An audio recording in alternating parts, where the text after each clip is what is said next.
My name is Mark Storella, and I'm the director of the African Studies Center here at the Pardee School at Boston University. And we have today some very interesting guests who will be able to tell us things that I think you're all going to find fascinating. I find that so many students ask themselves, can I make a difference? What can I do that can change the world? There's so many things going on in the world. Is there any way I can have an impact? Today, we have with us two guests, and in particular, Dora, Moono, and Nyambe, who have empowered themselves, who have actually found ways to have an impact that is important in one place, Zambia, but actually now beyond Zambia and throughout the world. Dora was brought up in a compound, which is called a township in Southern Africa, on the outskirts of Lusaka, very interested in education from early days. And she has found a way in her life to let that interest blossom and change the lives of many other people. She's overcome a lot of challenges, including sexual assault, racism, and personal doubt, which I think all of us have had, and really has exceeded what I imagine you ever thought was possible for you, and what many people would ever think possible for them. She decided to begin teaching at an early age, and she'll tell us all about that, and took in students who were in particularly challenging circumstances. I'm sure we're going to learn about that more today too, so I won't describe that very much. Using social media, using TikTok and GoFundMe, also was able to find resources to support more and more children's education in Zambia, and founded a group called Footprints of Hope, which is in Mapape, Zambia. I don't think I've ever been to Mapape. I don't know where Mapape. Where is Mapape? It's in Mukushi. It's very remote. Very remote. Those are some of the best places. And her work really has been recognized at a very high level. Recently, she was the keynote speaker in Istanbul at the United Nations Conference for the National Day of the Girl Child. She's 30 years old and has adopted 12 children. That's perhaps the most impressive achievement of them all. And with her today is Joseph Schmitt, who is 25 years old. I just turned 26. 26. Happy birthday. Thank you. And Joseph, do you go by Joseph or? Joseph's great. Joseph. Joseph is one of my favorite things. He's a Fulbright scholar, received a research grant, and studied in Western Province in Zambia. And there he was working on ecotourism, is that right? Yeah. I'll be interested to learn more about that myself. Originally from Northeastern University right here in Boston, and from Wisconsin, from Kohler, Wisconsin.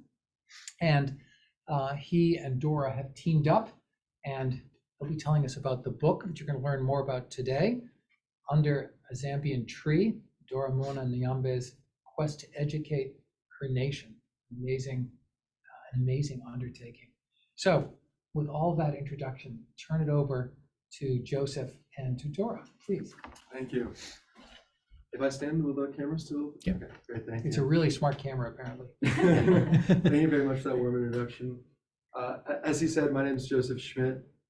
I went to Northeastern University, and while at university, I studied finance and economics. After graduating university, I got a job in management consulting, and because of COVID, my job was pushed back. It gave me a really great opportunity to reflect on what I really cared about and how I wanted to drive impact throughout my life.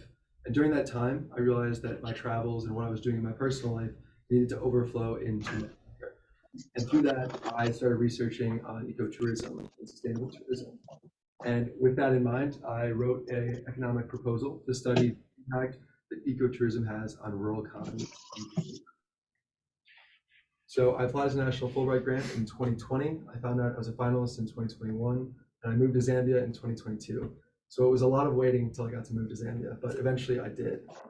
And I'm also from Wisconsin, as you mentioned, and I'm an avid paraglider and scuba diver. However, I like to remind people I'm not that great of a paraglider. This is a recent trip in Zambia, and you don't need to know a whole lot about paragliding to know that you don't want to end up in a tree. I would say it's scarier getting down than the crash. It's not the crash. And this is a picture that keeps my mother up at night. This is 1,500 miles off the coast of Mexico in a remote archipelago that's got one of the largest shark aggregations in the world. And it's now a marine protected reserve. So I was with a partner, and we were exploring that area for 10 days. We're here to tell a story today and share an incredible journey that one woman went on in Zambia and is continuing on now. And one of the main characters in that story is the country Zambia. And for many of us, we don't necessarily know a lot about Zambia. Most Americans, they may or may not know one thing, and that thing would be Victoria Falls, also known as Mosi Oitunya, which means the smoke that thunders. And it gets that name from a local language because the water falls off the cliff's edge into the canyon below and plumes back up, making what looks like a lot of smoke. And you can hear it from the thunders of the water. It was discovered or brought to the West, which is a much more accurate description, by a man named David Livingstone in 1855. In 1888, Zambia would, or as it was known then, Northern Rhodesia was under colonial rule until 1964. In 1964, Zambia got their independence, and they've been independent since. The reason I bring up these dates is it's really important to recognize that Zambia is a very young country filled with a lot of young people. The population is very young.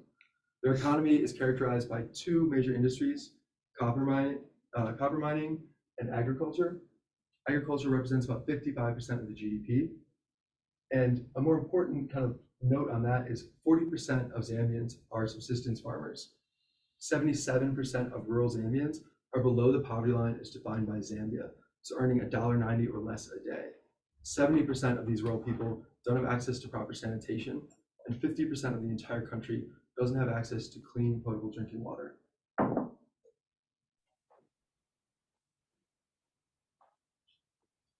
When I moved to Zambia, I had two goals. My first goal was to conduct my research and gain valuable data that I could give to the Zambian Department of National Parks. The second goal was to learn from Zambians. I really wanted to learn and meet real Zambian people and step out of an expat community and out of my comfort zone. And one suggestion I got was to go online and try to meet people. So I started posting on TikTok. In the first 7 days, I gained 15,000 followers and was on national news, being interviewed about my research. In the first 10 days, I was on the second largest podcast in the country. And in the first 15 days, I met one of the most incredible women of my life. That, of course, is Dora Nyambe, this woman right here. When she messaged me, I didn't know who she was, but there was a blue check mark, which is a pretty good indicator that's an important person. Of course, you know, social media. And so I clicked on it, really curious, and I saw videos like this, where she's cooking for 150 children, or she's driving in a remote area. And my curiosity was really piqued. And when she messaged me saying, hey, I would love to have you come and meet my students, I hopped on the opportunity. Although it was a 16-hour drive through the bush to get to her from where I was in Southern Province at the time, it was well worth it. When I showed up, I met Dora, and instead of spending a day at the school, I spent a week. Under a Zambian Tree was born out of an idea and a project to drive impact. I am never going to be able to accomplish anything near what Dora has been able to do for the students in Mapapa. Not many of us will be able to, but what we can do is be a steward to other stories, to help them tell their story and amplify their voice. This project was a lot of effort, and we put a lot of our hearts and souls into it, and we're really trying to drive Dora's story and share it with more people than know the details about it now. So I'm going to hand it over to Dora, who's an amazing friend, an internationally recognized humanitarian, and as she likes to tell me, just a fellow human. So, Dora. Thank you so much. Hi, everybody. My name's Dora Nyambe. I am 30 years old, and I am a mom of now 13 kids. I have a 2-month-old baby that we adopted at birth recently, and I have 12 other kids. Most of them are teenagers. I also foster 150 kids at the school, and the school in total takes care of 350 kids currently. So the rest of the kids come from home and come to the school. So we have built our school, which is called Footprints of Hope, from being in a thatched house and thatched hut to having a full-fledged boarding school that has 12 classrooms, a laboratory, huge dining hall, dormitories for the girls, safe houses for the kids that have gone through different kinds of abuse, that we have rescued from child marriages and all other things, and just being able to employ people we have about 35 people that have been employed at our school. And all this was done through social media and just on video on TikTok. And so I am here, and I am very pleased to speak with you today about my journey and about what I do. And these are just some fun photos that I wanted to share with you of Dora. This is her speaking at the United Nations Conference for the International Day of the Girl Child, which was in November, Dora, or October? Yes, November. November. And then one of the things I found really, really interesting about Dora is how international she is. She's traveled and worked in different countries, and I found that really inspiring because met her in a remote village, and she was describing these incredible trips and places she had been. Dora, where was that? Where? That India. That's India. It's in India. So now I'm going to sit down with Dora and we're going to have a discussion about some of the work she's been doing and share some of her thoughts on the journey. So before we get into the school and we kind of learn a little bit more about your NGO, I'd like for you to explain a little bit about your family because you have a very interesting family dynamic. There are not many single mothers to 13 children, all of which are adopted. So what was the first one like? So my first daughter, her name is Veronica. She is 22 now. She's 22, but when I got her, she was, I think, 15-ish, 14, 15-ish. And so Veronica came to me one day asking for work, and it's very common for where I come from to have parents or guardians send out their kids to look for money. So she came looking for work as anything, and so I was like, I will not give you work because you're a child. I will give you what you want, but I will not give you the work to do. So after that, I asked her if she was in school, and she said she's not. So I asked her if she could come back the following day with her aunt, because I had learned that her parents were dead. And the auntie didn't come, but she came still. So I continued, kind of like she will come. We talk for a little bit. I give her the money that she needed to earn for that day. She goes back. Until finally I got a couple of authorities involved and everything. And we did end up sitting down and talking to the aunt. And then that is how I first got her under guardianship, and then later on. And so you adopted the first young woman, and then you decided to do it again quite recently after that. Why again right away? So I later found out that Veronica was not just by herself. She had siblings, and there were other kids in the community that also were in a very similar situation to her. So I was like, well, I don't have a lot of money, but I have what's better than what they currently have. So I would take them on, give them 3 meals a day, which is much better than the 1 meal a day they were getting. It won't be extravagant or anything rich, but I will give them something better. So I was like, what's one more? And that's my philosophy. What's one more, right? So yeah, that's how I ended up now with about 13. Yeah, so now there's 13 children. Can you tell me a little bit more about your family in regards to what it looks like? What's the dynamic now? So I'm a single mom. I have 13 kids, half of which are teenagers, and they all are kind of in very different places as teenagers are. And also I have twins, and I have 3 that I call the triplets, but they're not biologically related, but they're so close in age. So our family dynamics is I'm the mom, I'm the dad. They know that they're adopted, except for the little ones. It's very hard to kind of explain right now, but they know that they're adopted. And yeah, I do everything a parent does. Clean the house sometimes, cook for them. I mostly cook for them, yes. But I do have an auntie that helps me when at places like this, who helps me take care of them. One of Dora's youngest daughters always gets told that she looks just like Dora, Yes. which is adorable because they do look quite a lot We do alike. look like But one of the most compelling things about watching you operate in the village and seeing you and meeting you for the first time was your ability to not only identify a need in an area as almost a social worker would, but also to take a meaningful first step towards solving the problem, which is often the most difficult. And I wanted to ask a little bit about what was your first step making the leap from you're living in a city, you have opportunities elsewhere, and now I'm going to go build a thatched mud house and live in an area where I'm not necessarily welcome. So what was that first step like for you? So when I moved to Mapapa, I went to visit in 2019, and I was just taken aback by the poverty and the injustice and the early marriages that the kids were suffering or going through. And to them, it seemed normal. It was normal for an 8-year-old to be married. And so I was like, there's no school here, there's nothing really happening. I'll go back and I will work and send money or probably employ somebody to start a school here. So I went and thought about it and decided, no, I need to be able to do this how I feel like it should be done right. So I went back, then got the leap of faith, started the school. I had nothing except my savings and bought land, started teaching under a tree, hence the book Under a Zambian Tree. Got a thatched house made, and so yeah, started teaching the kids. And I got all my adopted kids then, moved them to the village. Which I think brings me nicely into, if you could tell me a little bit about this photo, which I think is one of the first photos I have of the school. Well, this is the school, right? Yeah. Yes. So we were doing art here. The goal was to we're learning about different places that people need.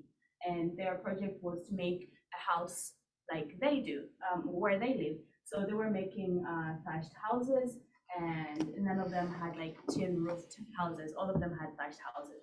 So we were using dirt, and there's a certain type of tree. If you cut it, it has like glue. So we were using that as well as our glue and dirt and grass to make the houses.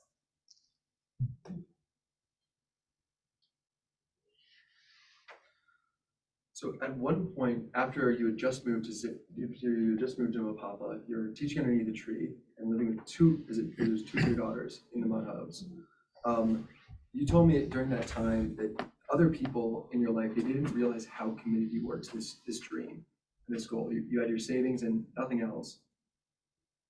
What were you feeling in that stage where you're all in now? Where were you headed without any funding, or what was the emotion that you were feeling then? For me, it's not really about like what will I like the end goal. I don't look at the end goal. I do look at the end goal, but I kind of focus on what's available. So a lot of people were looking at me and saying, doesn't have the money, doesn't have the social connections and things like that, like my limitations. But I was looking at it as I have something better than what the kids have, and I can offer that. So it was very hard. It was very hard to have people not believe in what you're trying to do or what you're trying to achieve. And those people that didn't believe in you were also in the community as well, is that correct? Yes. Okay. Yes. And what was that like? Yeah, so from the time that we opened the school till now, which has been about close to 3 years now, I have had death threats. I have had people come and just want to destroy the school. People throw out kind of what they call juju, which I don't believe in. And just different things happen at the school, from being accused of being a witch and things like that. And it was very hard because in my mind, I was like, I'm bringing this amazing thing called education to these people, and they don't see it as that. They see it as I'm trying to kind of hinder what they're used to, which is early marriages, abuse happening, incest is a very big thing in the area we're in. Just trying to stop all that. To them, it's like, no, you're the bad person, and we're okay the way we live.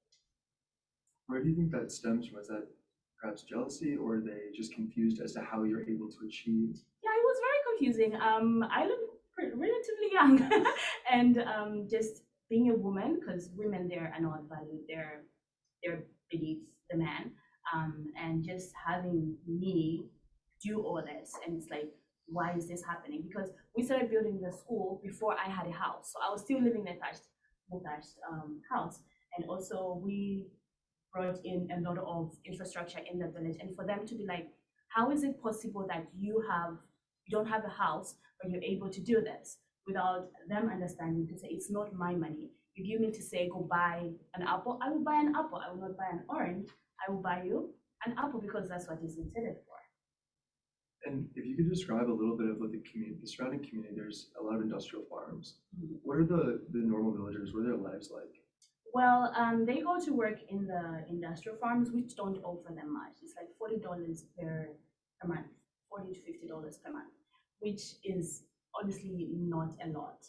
And once they get that, it's using it out on beer and just very bad vices. And so you find the kids do not have food, do not have anything, because the parent is getting drunk all the time. And so the kids have to find food for themselves. So the village in itself is very toxic. It's a very toxic environment for the kids, for how a child should grow up. And a lot of them end up dying because nobody's there to take care of them. It's like they take care of themselves. So yeah, it's not very healthy. During this period, the photo before where the school was just starting in 2019, you were sharing longer form content on YouTube. And at what point did you decide to share via TikTok and even explore short form content?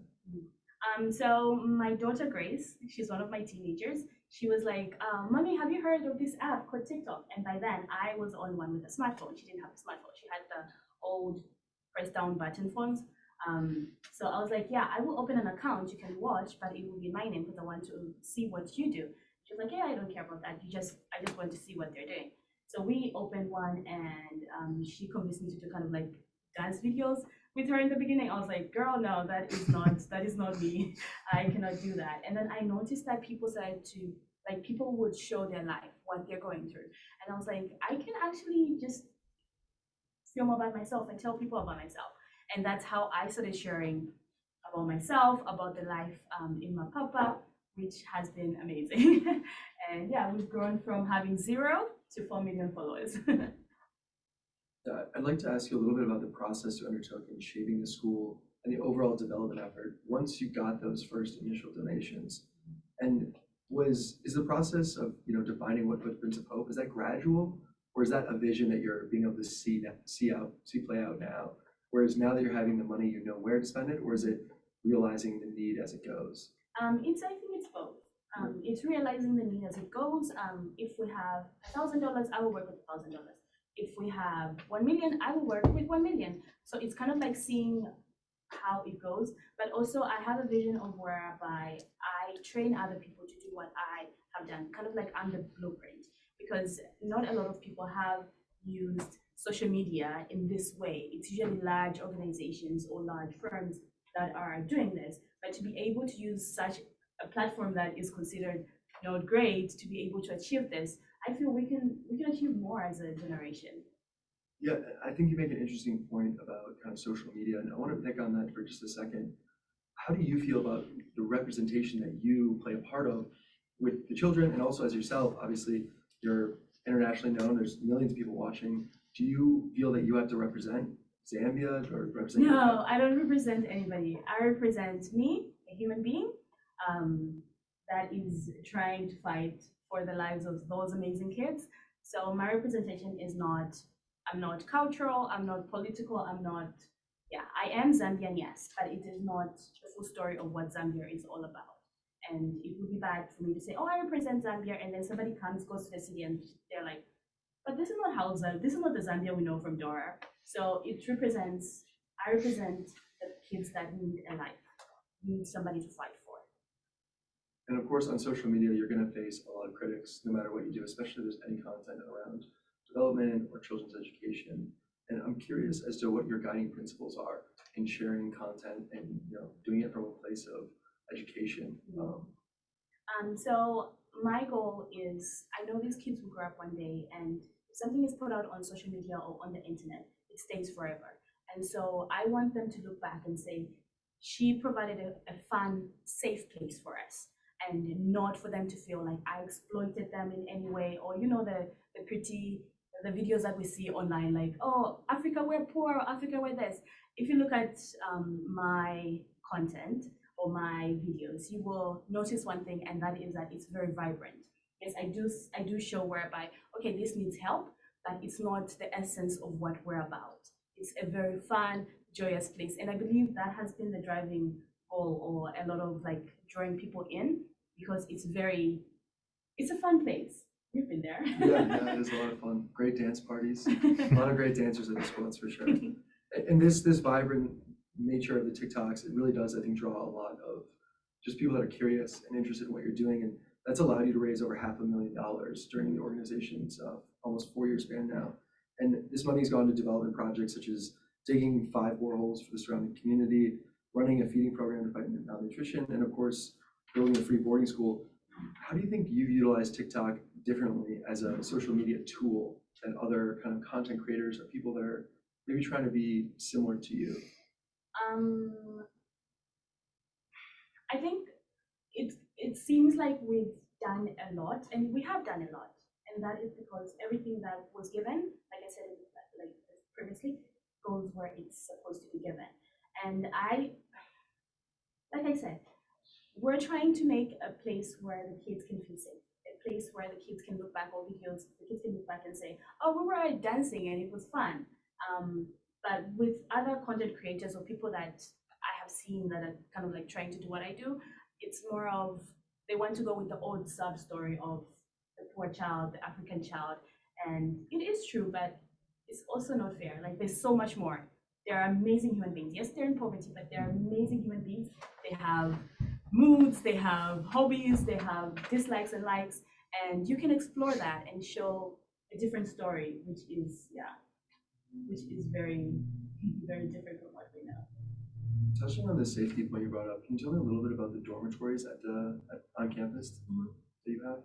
Yeah, so we have safe houses or dormitories for, well, they're safe houses because they're more of homes for the kids. We have a lot of kids that have been abused or that were in very bad situations that we have to rescue from the village. And so we have these homes set up for them to kind of be kids. They're a safe place for them to grow and be kids. Yeah, we have more girls than boys. And I briefly touched earlier on one of the first development endeavors you took, which was the building or drilling the community wells, which are referred as boreholes in Zambia, of course. And this began shortly after the first GoFundMe, which was trying to raise $5,000 and raised $58,000. So there was an overwhelming amount of support. And I found it very interesting that instead of just taking the 5,000 and drilling the one planned borehole, we decided to give everyone in the community boreholes. And I want you to talk about that instead of, why was it not great? We got the borehole for the school. Let's put a school up. And like, you're an educator. I mean, now you've got, you have the money to do what you need to do. Why do you look to the community first in that development sense rather than the school? Because it wasn't given to build a school. It was given for water. And so the initial plan was 5,000 for the one borehole, and we ended up having surplus. So I was like, well, we can put in the borehole for the school, but then the whole community comes towards that borehole, and it's very easy to get it kind of like damaged and things like that. So instead of just helping a little bit, why don't we help everybody else? And if it was written or it's destined or whatever you believe in, that we will have a school, then we will have a school. And I believe that you can teach anywhere. And by then I was teaching under a tree. I was in a thatched hut. They're learning, school is happening. So building infrastructure was not a big thing for me, but having health, clean water for not only the kids at the school, but the rest of the community was a big thing. And there's an interesting anecdote that you told me about the communities, like how they received the boreholes, what they thought of you. And I think that sheds a little bit of light on some of the early challenges you faced before you really won over the immediate community surrounding you. And there's a specific term that I probably can't use, but I believe it means ignorant. Do you want to share a little bit about that? Yeah, exactly. Yeah. So when I put in the boreholes, everybody called me a witch. A lot of people refused to drink from the clean water, and they didn't have any options. The only things that they had were dug up wells, open dug up wells. So frogs and snakes and things would fall in there, and they were okay with that water rather than drinking pump water because it came from me. So they believed they would either get poisoned, they would suffer some affliction of some kind, or I would suck their blood. I don't know. But yeah, it's been a very interesting journey. So yeah, it is what it is. You've definitely grown into the community. There's a lot more trust now. It was really interesting meeting the chiefs and some of the headmen who have such a high level of respect for Dora, and just in the sense of like different people treated you differently. That was an experience for me to witness certain people who knew who you were and got it right away, and others who had to learn. Yes. So the school, which of course bears the same name as the NGO, Footprints of Hope, has grown significantly over the past 3 years. And I'm curious at what stage is the school now in your mind? We're still very far off from like we would call it successful. The goal is one day to have programs or initiatives that will be able to sustain the school. So we would love for the school to be self-sustaining in terms of we don't rely solely on the GoFundMe in my bio. And so we would love to have real estate put in place, and we have started taking measures to have that. So we have currently one house which we're very proud of. It's almost paid off, and that money would start helping at the school in terms of like paying teachers, because Tandiwe is my best friend. She's like my second in command. So we're the only two volunteers at the school. Everybody else gets paid. So so we're looking at initiatives to kind of help the school be self-reliant or self-sustaining, so that we can go and help other communities, because there are a lot more communities that actually need help. And I think you glossed over a really important detail that you did say, that you're a volunteer at the school. Yeah. You're not on salary. And I think that to some people is, to me, it was surprising that you aren't taking some sort of compensation, but it really all goes to the teachers and the students. I think that's absolutely worth highlighting. And I had another question in regards to sustainability. You raised a lot of chickens, and can you kind of walk us through a little bit of why you decided to start chickens and what that looks like from a day-to-day perspective? So we raise about 600 chickens at a time, and the kids have chicken Monday, Wednesday, and Friday for lunch and breakfast. This is to enable them to have an extra boost of protein. And it's very hard to go wrong with chicken, like raising chicken. So we do that. Meat there is very hard to come by. We are very remote. We don't have electricity. We have solar, but it's very unreliable, the kind that we have. So we have things like that. We have a big garden that helps with the school in terms of providing vegetables and things like that. So it's a very healthy balanced diet. They have 3 meals a day, which is breakfast, lunch, and supper, and then they have 3 snacks at 10, at 16, and right before they go to bed. And the children are really great at cleaning these chickens. They taught me many times how they have to kill the chicken and then take the feathers out. They don't kill it. Uncle Austin. Oh, Uncle Austin, that's okay, yeah. But there was a lot of wonderful times seeing all the kids because they were excited. It was always a treat in some sense. So the growth of your school, and you said how many students and how many classrooms are currently at the school? 12. There are 12 classrooms, and about how many students do you have? Students currently, like, because the years had an influx of, before that number went up, of new students. We have close to 350 currently. So we have a policy at the school. If a child walks in, comes and says, "I want school," you're enrolled. Like, that's how we enroll students. And sometimes we have guardians or people from the village bring in the child, then they're enrolled as well. Where have you seen the most growth in students and then in the organization as well? I think the students, especially with like the boys, is just really how to treat girls or just how to be kind, because they're taught to be kind of like dominant in a very bad way and to be rough. And just having them be like, "Oh, teacher, you look beautiful." That's a big thing, like at our place. Like, you're complimented on everything and they compliment each other as well. And just having those little moments and seeing a child that was down or that was very depressed light up, and just seeing these different personalities, that has been an amazing experience on the students' part.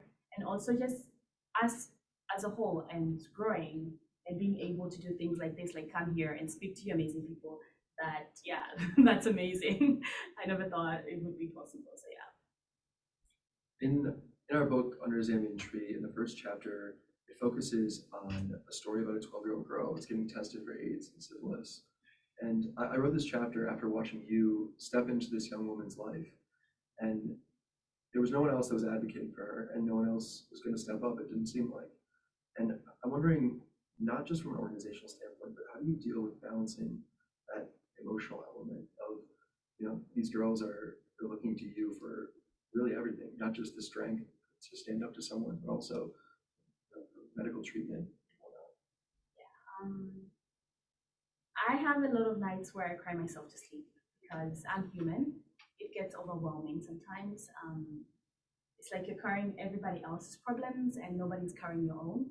And so it gets overwhelming sometimes. And I have thought a lot of times, can I just pass the mantle to somebody else? But there's nobody to pass it to. And then immediately I think of that, I kind of like, no, I can't give it to anybody else. Nobody would take care of the kids like I do, which I know right now is not viable going forward. I am trying to train people for that, but it does take an emotional toll on you as a human being and as a person. But it's also the little moments, like with the compliments, or like if little patience corrects another child to say, no, no, no, you don't do that. And just those little moments of growth and empathy and kindness that, yeah, make me stay. And during that first week, I really did get a glimpse at not just the organizational framework you had built up, because when I first visited in 2022, Dora already had, I think, 8 classrooms, 2 dormitories. The school was very much a functioning organization. And I was impressed with how you could operate organizationally, but also as a sole actor, stepping in with Nandi and helping her. And as the president of the NGO, how do you balance trying to be a single actor and making sure that your organization at some point can have the structural backing to step away in some capacity? That's a hard question. I would say one day at a time, one step at a time. One step at a time. Yeah, just one step at a time. It's very hard for me to kind of like explain it, because whatever problem comes along, we deal with it there and then. Yeah. And in regards to Nandi, what would you say that she sees when she looks up to you? Or any of the young women, they're girls, or any of the girls that are there, or even the boys. They look up to you too. Yeah, yeah. So like with the little ones, when they're playing house or like they're playing class during like their recess or something, the teachers are always complaining. They're like, they never play us. They're always playing you or Teacher Tandiwe, which is the head teacher, my best friend. And then you find the little one, like Patience, she would come up and she'll be like, I'm Teacher Dora. Hey, Teacher Victor, go teach a class. Hey, Uncle Austin, why did you do this? And it's like, I do not do that. So to them, I'm glad that they can look at me and say, this is a woman and this is a person that I can imitate. And she's doing an amazing job, because they have had experiences in the past whereby it's the man that dominates, and I'm not dominating in any way, but just to see somebody say, okay, I can be a girl, but I can also do this. I feel that's amazing. The other girls, I do not know what they see, but considering that I get a lot of letters and saying they want to be like me, I would take that. Absolutely. And how do you see this book now fitting into the work that you've been doing? Yeah, I hope it can be a voice that will kind of like amplify the work that we're doing in Mapapa.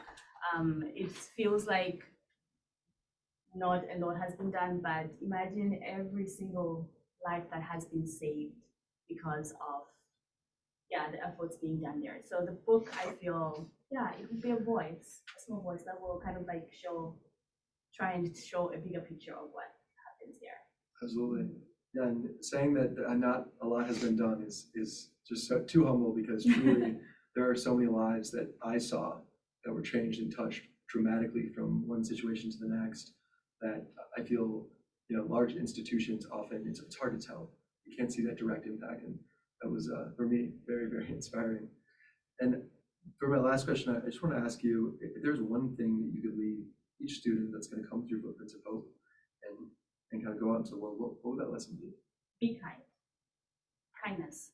And our school motto is kindness is free. I always teach my students, you don't have to have money, you don't have to have a lot. Just a person out on the street.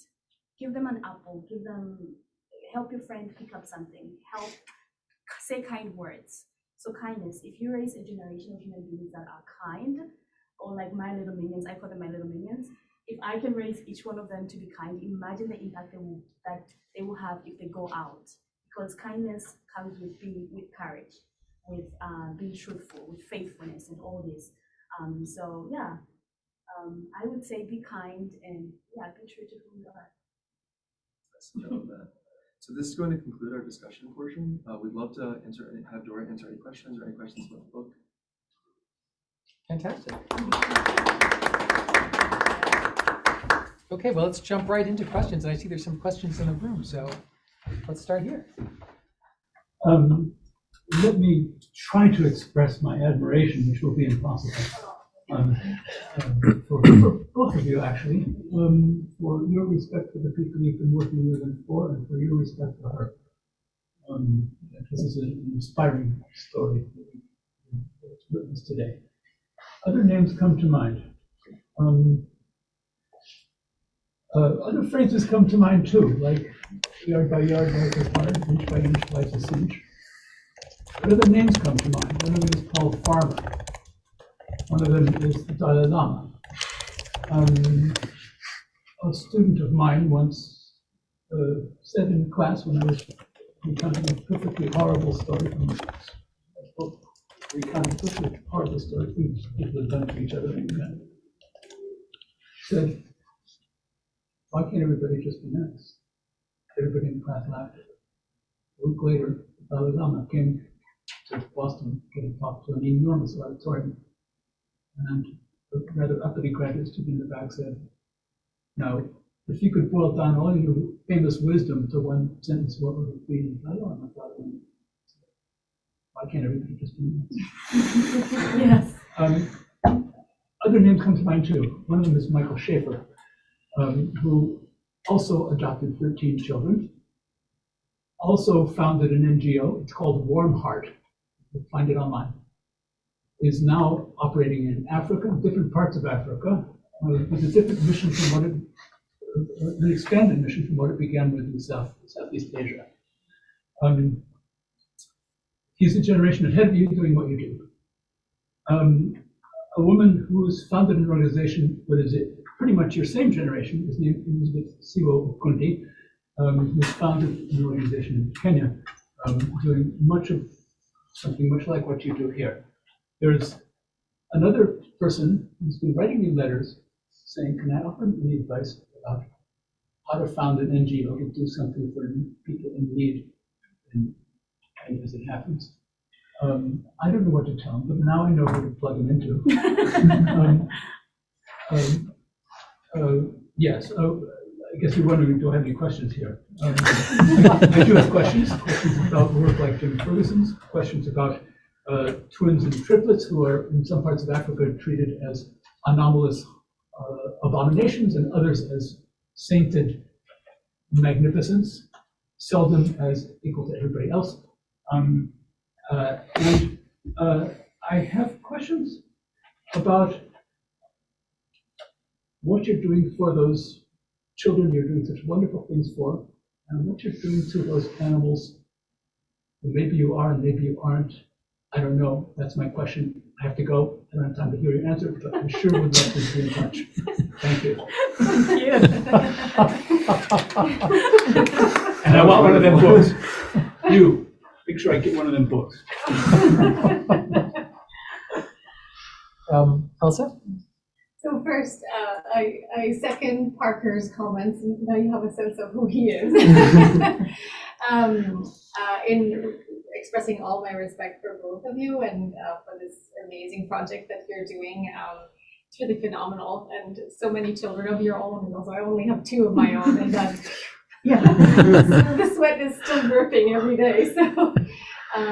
So yeah, congratulations on all this work and onward as well. I have 2 questions. So the first is sort of related to my own background as a teacher. In the US, we talk a lot about this idea of funds of knowledge, and that means essentially that every community has a set of knowledges and practices that is valuable, regardless of ideology, and is valuable not only in and of itself, but also valuable because it connects to children's learning. So I heard some of your narratives and stories around these frictions with the community and needing to build trust, but still a lot of trickiness around that. So I'm curious to what extent, and if you're thinking about using community-based knowledges to bridge into this project that you're doing, and in which ways, if that's a consideration in your work. And then the second question is related to the state and the role of the state, particularly that you're thinking of scaling this project up in some ways, as you're seeking to free your time to go to bring it elsewhere.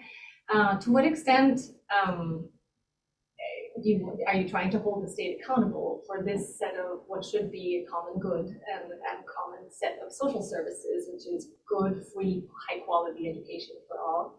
And are you thinking about that or not? So you don't answer either or both, whichever you want. Okay, thank you so much for that. With the first one, we have put in kind of like not really policies, but ways in which we could use whatever is good from the community and use it at the school. And one thing that we do is that about maybe once a month, we invite the community to come and help with either cooking or whatever that needs to be done at the school.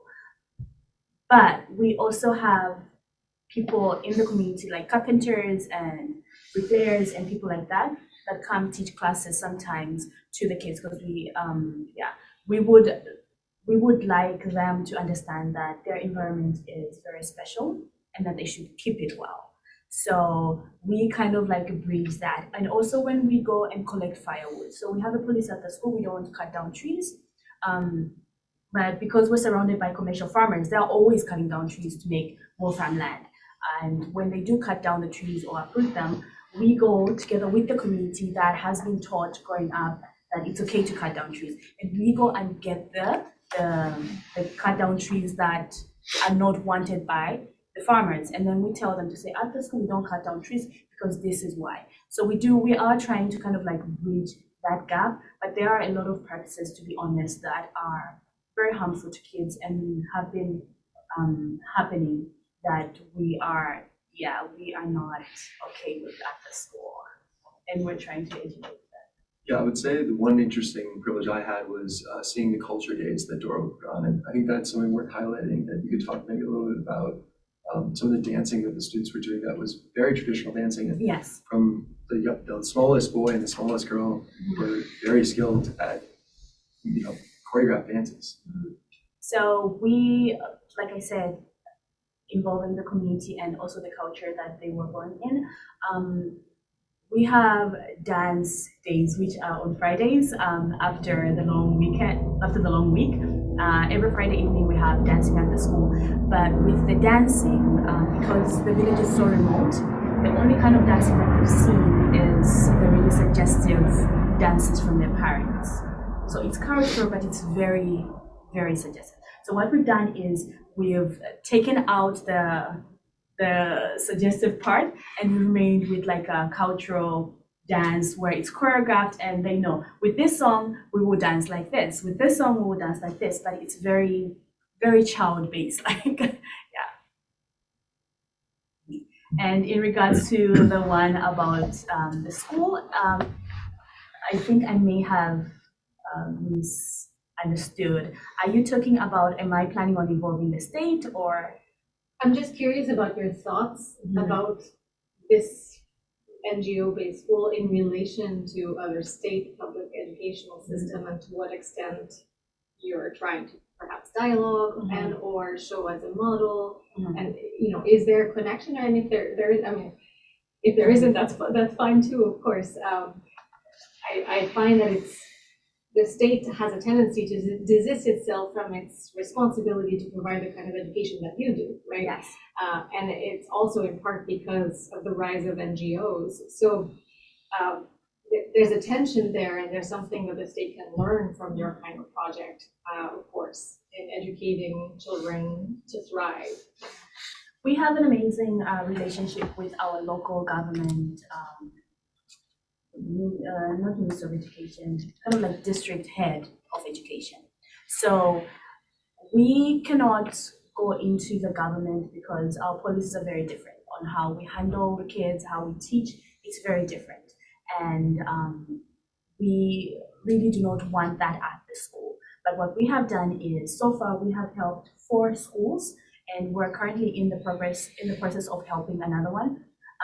The 4 schools we've helped build classrooms. So we've put 2 classrooms on at each school. And these were remote schools that had like a thatched hut or something, but they were called state schools. So the government was not doing anything really. So we were like, you know what, we'll help you with this, we won't take over, we'll just help you with this. And then through that, we've had, he's got the DEPS, the district head of education. So he was like, we love what's happening at your school. Would you be willing to teach our teachers in the district on how you teach and all this? Because they still believe in like corporal punishment. We do not practice that at school. We have a system of, we have reward charts. And so they're like, your kids are very disciplined, but there isn't any sort of abuse. How do you handle that? So getting situations and things like that, we have been able to have schools come visit at our school from different different teachers from different state schools, and just learn, and also us learn what they know and see if we can kind of implement that as well. But in our district, I would say there isn't very much of a rift, but we're very different, but we're trying to bridge the gap. In regards to the NGO comment, that was something that I considered a lot before writing the book and during. I was very cognizant. I write this in the postscript, and just kind of an honest letter to the reader about the statistics that came out of South Africa about the amount of NGOs. And it really brought up a lot of questions I had about my role in being in Zambia and what I was doing. And we try to tackle that in some capacity in the book because it's a really important issue. And what Dora is doing is she's the right person to be doing it, and that's why her story is so special. And that's why I don't label it as an NGO. Yeah, exactly. Yeah, it's just footprints of hope. Yeah, it's just footprints of hope. I don't label it as an NGO. Yeah, because that becomes a structure in and of itself. I agree. Yeah. Thank you, Dora. You mentioned that your curriculum is different from state schools. Could you sketch for us how it is different? And also, how did you come to choose that particular site, which seems peculiarly needy? You mentioned industrial farming. You almost alluded to AIDS as giving rise to many orphans. And allied to that is the question why there is so much hostility toward you there, because I can't quite follow the logic. If you would answer those questions, I'd be very happy. Sure. So in terms of the curriculum, we actually have two curriculums, and the third one, which is a surplus. We have the Zambian curriculum that we teach at the school because that will enable them to write state exams that they need to be able to enter in like colleges and universities. And then we also have the Cambridge curriculum because it's very similar to the Zambian syllabus, but ours is very diluted. So they also learn Cambridge. That will enable them to kind of like have a leg up when they want to apply internationally. Because it's very hard with our current Zambian curriculum. If, let's say, grade 12, you write your grade 12, for you to apply, you have to kind of like write another test for you to be enrolled in a university. But with that, it's kind of like just gives them that oomph up. So we have that, and then we have like the skills training side of things, where we try and teach the kids things like carpentry, gardening, life skills, like with the chickens, like how to clean them because they might be poultry farmers. And so just all these things. And we also have fashion and design where they kind of like do tailoring and all those. And these are primary school kids, but we're trying to get all those skills, them involved in those skills, because statistically not everybody will finish school. I would love for them all to finish school and go to university, but some will not. So the ones that will fall out of the crack, they will have a trade. And so that's kind of like how our school is run. Yeah. And then, sorry, remind me of the other question. How you came to choose that site and why it is so troubled. Yes. So Joe mentioned that in the book. I went to visit a friend of mine. Her name is Alina, and her family lives there. They're actually native of Mapapa, and I was very curious. I had never been to the village in that setting whereby I could actually live at the village. Previously I had worked with missionaries and mission organizations and NGOs where you are kind of like the relief. So you go and take relief efforts. You don't really interact with the people. So I didn't really have that experience until Alina was like, would you like to come and visit? Then I went to visit, and yeah, I was just appalled and I was just very disturbed at what I saw and found there. And so after that, it just became heavy on my heart. Even when I went back, I was like, I just need to go back. I need to go back and make a small change. No matter how small it is, it's something. Yeah, so that's how I got to be there. I'm not from Mapapa. I'm from Lusaka. But why is it so peculiarly afflicted with orphans and latent violence?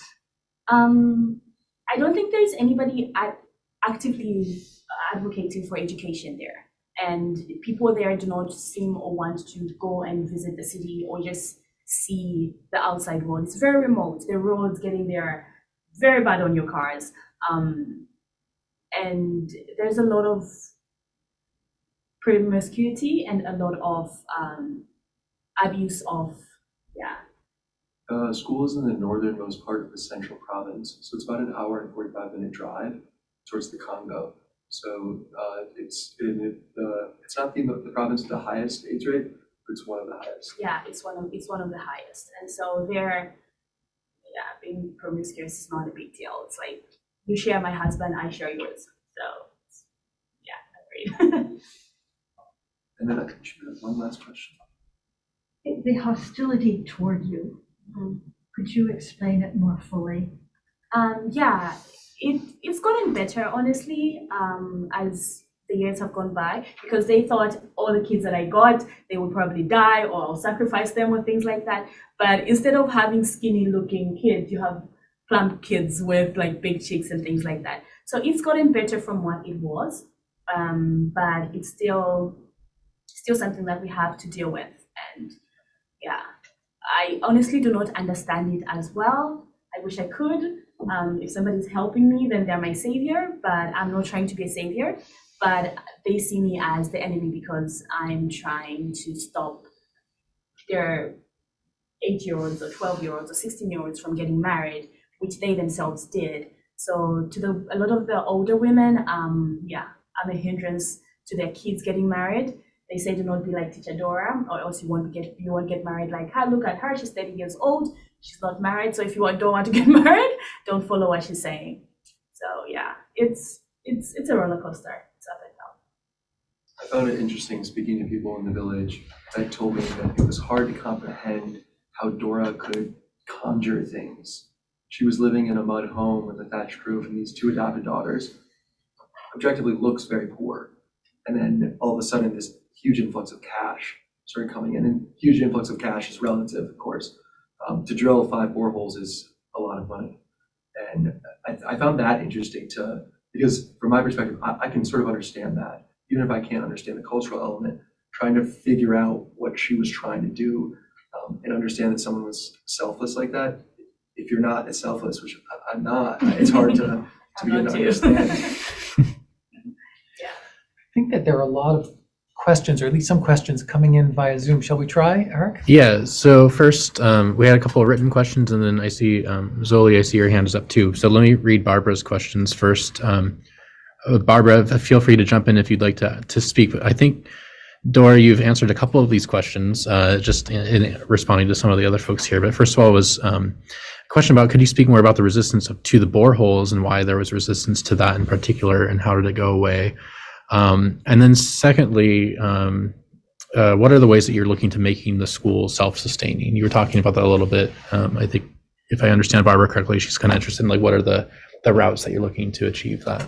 That's correct. And I think you did address the first question already. So thank you. So like with the first one, the one that I already talked about, it's instead of people getting sick, because they were drinking clean water, we're actually getting more healthy. So it's kind of like, okay, actually this borehole is actually good for us. So that kind of like sorted itself out. And like with ways in which we're trying to make the school self-sustaining, we're thinking very much on real estate and having homes in the city that we can rent out to be able to provide for the school. So we will do it one home at a time, but I'm thinking that's the route we will go to. I do not have the time to start a business. I do not know the know-hows. But I do know we can have a house, kind of like maintain it and have people live there, and that brings in revenue and income. Great, thank you. Thank you. Zoli? Oh, hi, everybody. First of all, thank you so much, Dora, for this wonderful presentation to both of you. And thank you, Dora, for having sacrificed your own youth to be a mother, not to one, but to 13 people. That is remarkable. My first point of even raising my hand was trying to make sure that my student, Barbara's question doesn't go unanswered. She's a student of isiZulu, directed studies student doing a 9th semester in isiZulu. But my question to you is, I know you addressed a question by somebody who sounded like Diane to me about animosity against you. My question is, in your perception or just generally, would this resistance against you be attributed to your youthfulness or your gender? What do you think is the source of this animosity towards somebody trying to help and make a difference? Yes, very much. My gender, my color, and yes, my age. So it's very hard for them to comprehend how can a woman achieve this. And then also, what I do is mainly done by white people. Like they go and do that to Africa. It's not done by like actual Africans and decide, okay, I will do this.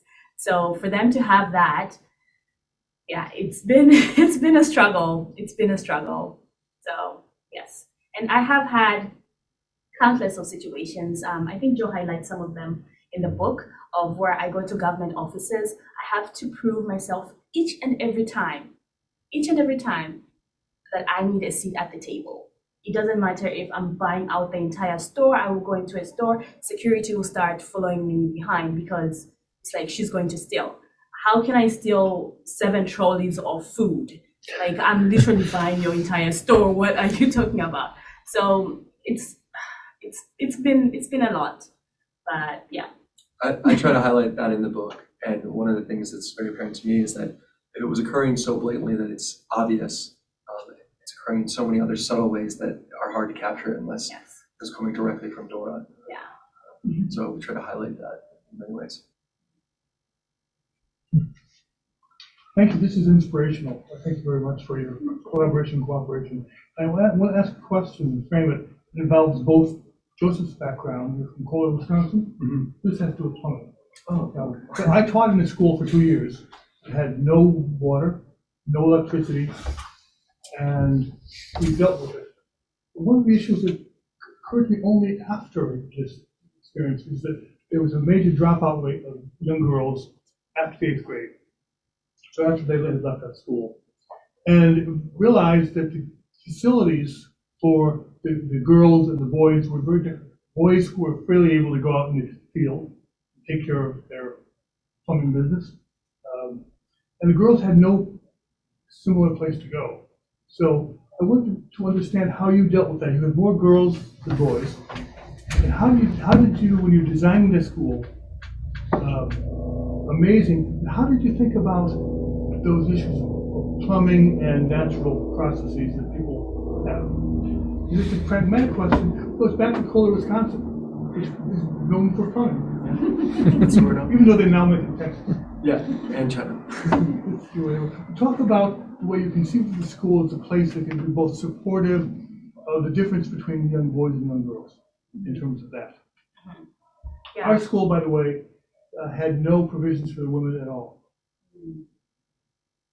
So for the first, I would say up until 2020, early 2020 when Victor came on board, he was our first male teacher. So up until then, we had an all-female staff, and I made a specific point to make it that way because I wanted the community to see that, okay, this is happening because of women.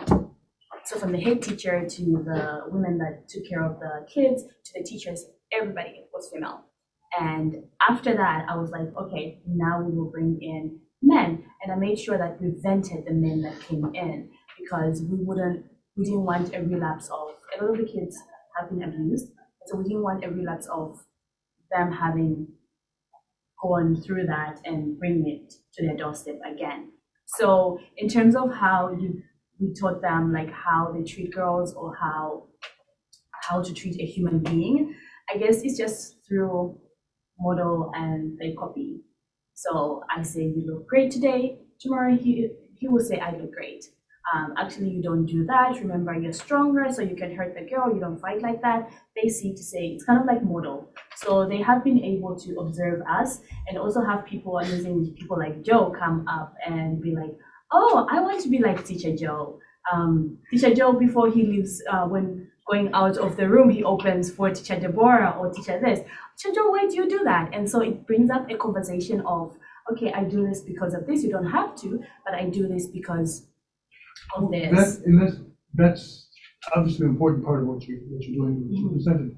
But I'm talking also about plumbing. Plumbing? Yeah. Like the infrastructure?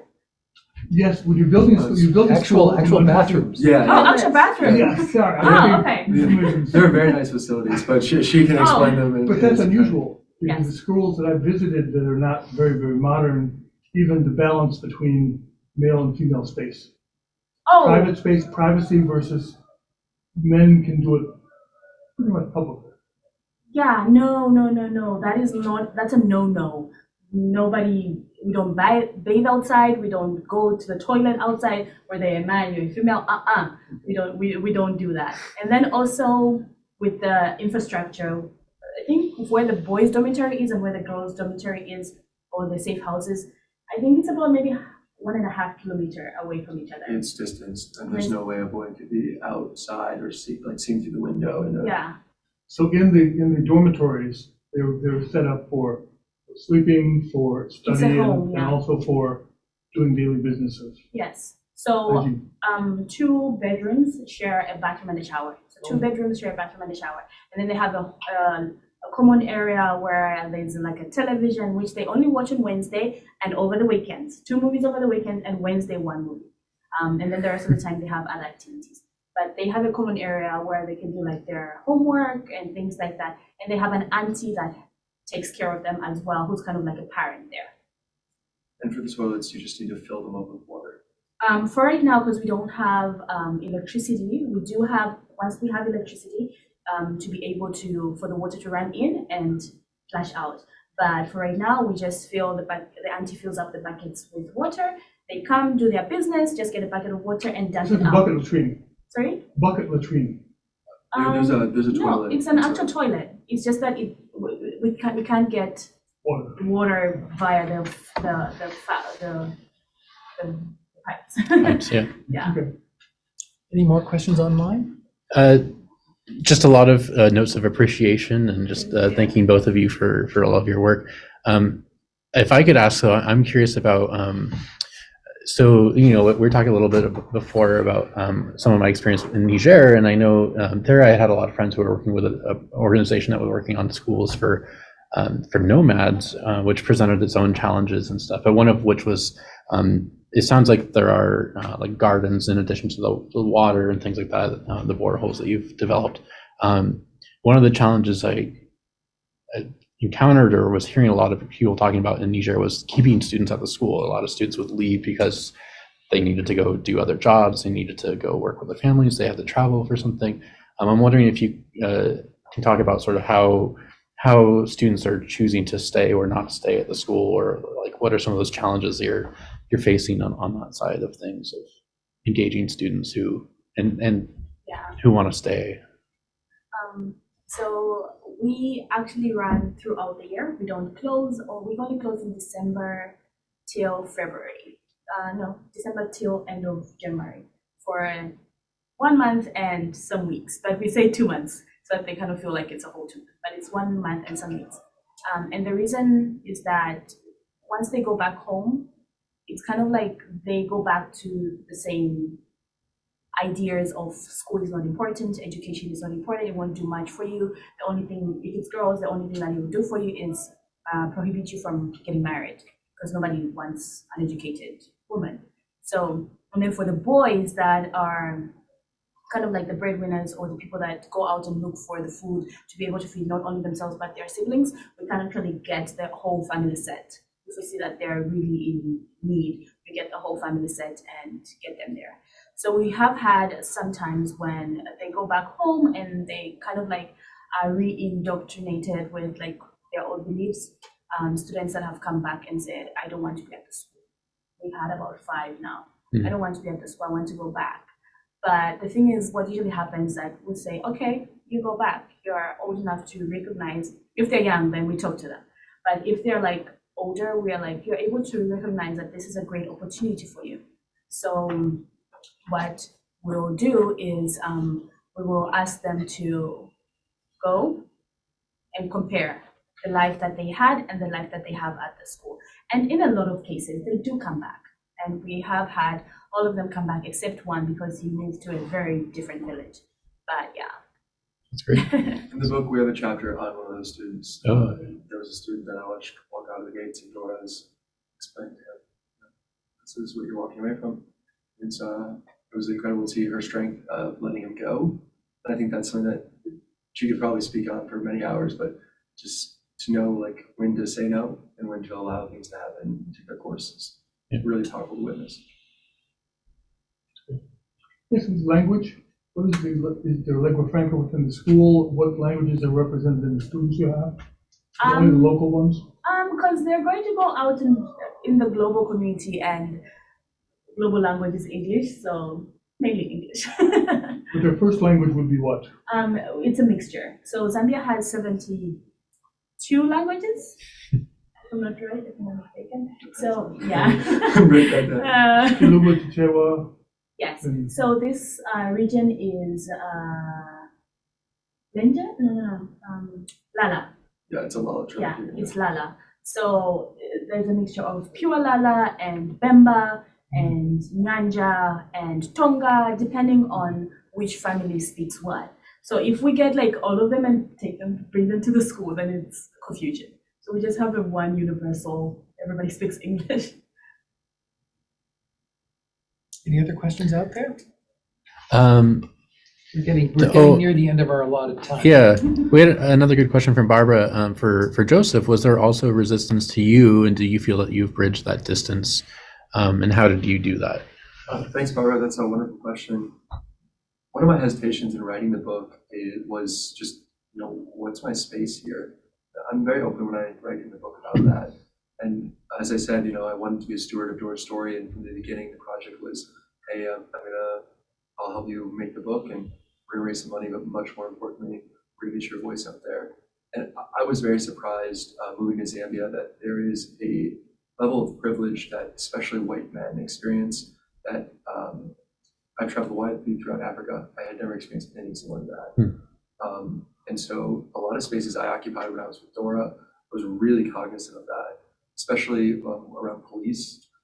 We had some different experiences with police, and that was always really telling because they treated Dora so obviously different when I was there, and just things that were said. But I would say among the villagers, people were extremely welcoming because their children knew me. So I was teacher Joe to if I was walking through the village, and then also I met many people, the teachers' parents, and so kind of bridged that gap there. And Dora did a wonderful job of integrating me into her community and whatnot. And, I tried as much as possible to tell people I was here to learn, and that was it. Not trying to take anything, just here to learn and absorb as much as they could. But they did label you something when you came. What?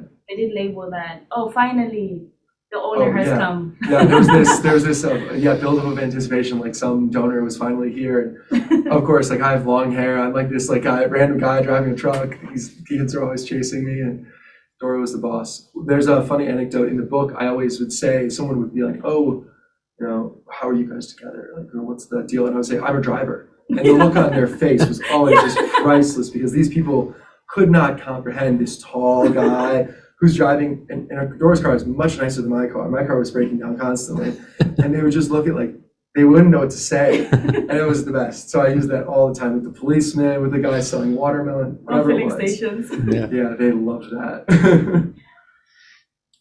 It reminds me of my fondest memory of I was traveling in Ghana with our former director, Falou, he's Senegalese, and he doesn't speak Ghanaian languages, but I studied Hausa, which was spoken there. So I was the white guy in the market being his translator.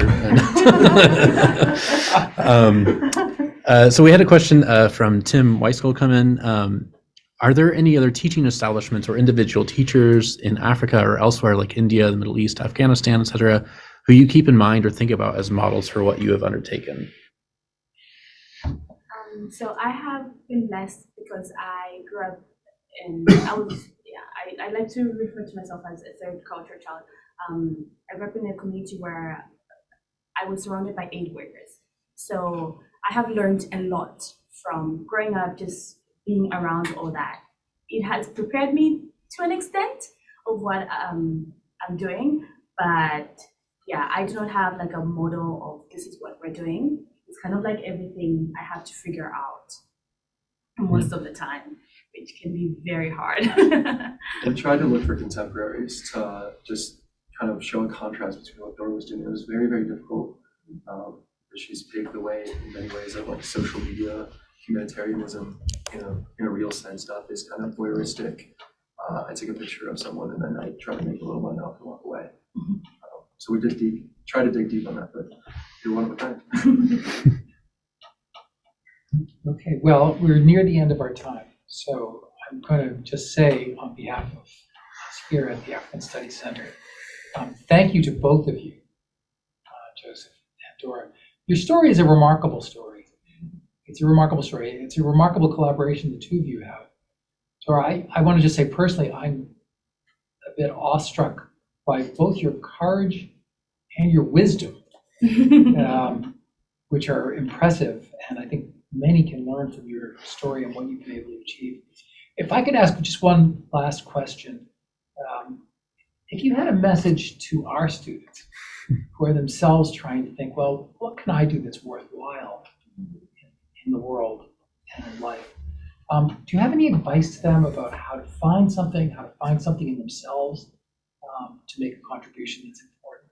Anything from your experience that you'd like to share with students? Yeah, I would say follow your passion. I love being a teacher. I've always loved being a teacher. So in that, I was able to help and offer my teaching services. So it doesn't have to be extravagant. You don't have to have a lot. But whatever you have, you can make a difference in the lives of so many people. So start with what you have and it grows. Okay, here. All right. Well, thank you very much. Thank you so much.